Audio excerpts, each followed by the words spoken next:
ndoda kutenda vabereki nekusapota vana. Nyangoti kuvana kavapinda mumusic nguva yakanaka. Time yatakapinda isusu music zvainzi ndezvemarombe. And I remember even pandakatanga kudana nemukadzi wangu akatobvunza dai watsvaga mukomana ari magitari hapana chinobuda. Nedzimwe hama dzangu chedzi ndokushoreka kwangu kaita magitari. Saka news right now taane rombo rakanaka kuti vabereki maakusapota. Ukaona mwana aine zvaarida kuteedza yakuna kumurambidza. Chitobatsira kuresearcha manje kuona kuti maadvantages aripo ndeapi, madisadvantages aripo ndeapi.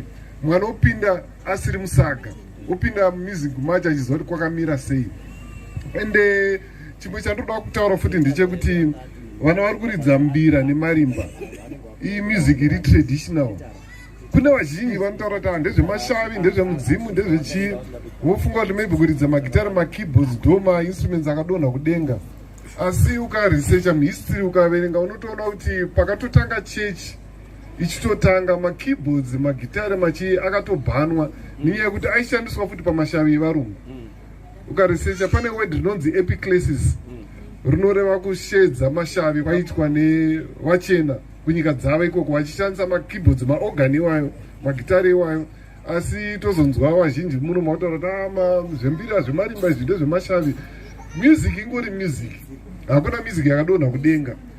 I remember pane imwe chechi kwandakamonoridza mu 1995. Vaimba tosedzwamo vanotanga kuridza kidonto magitari edu muno muZimbabwe pandatodzimirawo zvanzi ari kuridza zvemunyika. Tatiko zvakadonha kudenga ndezvipi? Music yakadonha kudenga ndeipi? Ivo vaida kuti uridze chirungu, vana rock, vana jazz, vana country music. Ndikati kuAmerica ku country music atoenda kuTexas iri kuimbwa naJames Wagati muchechi ndoiri kuridzwa mubhawa futi. Rock music iridzwa nehill songs muchechi ya soft rock ya ndonoridzwa mabhawa futi ikoko. Saka hakuna type of music yakadonha kudenga, hakuna instrument yakadonha kudenga. Saka da kuti kuvabereki musarambidze vana kuridza mbira, musarambidze vana kuridza marimba. But semaonera ndatoita apa pana mwana ari kurambidzwa, saka ingozvomberere maoko uko. Saka vana ndongoti makorokoti kwamuri muri kunorepresenta Zimbabwe. And hakuna chinhu chinotengesa music industry more than being different. Yes. And the easiest way to be different is to be who you are. You need to be who you are as a Zimbabwean. Musanyara kuridza music yemuZimbabwe ndoinokwidza ndege. Ini ndakaridza naOliver Mutokodzi, takakwira ndege kunge mushikashika. Tikafamba more than 25 countries tichiridza music yemuno muZimbabwe. Ndopane mari yese ipapo.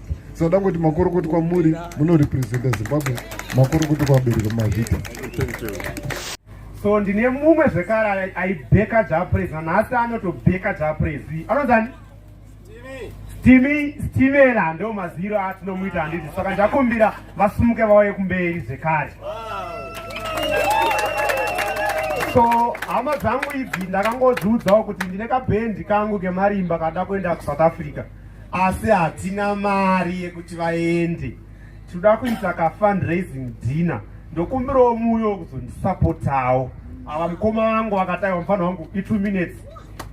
Sisi wangu wakati inini ndine rwendo ndiri pama ndotobuda nhasi but still I'll pass by. Saka ndokumbirawo mongoenda pamakasungunuka nebhendi rangu rapa izvo hazvambonakisa.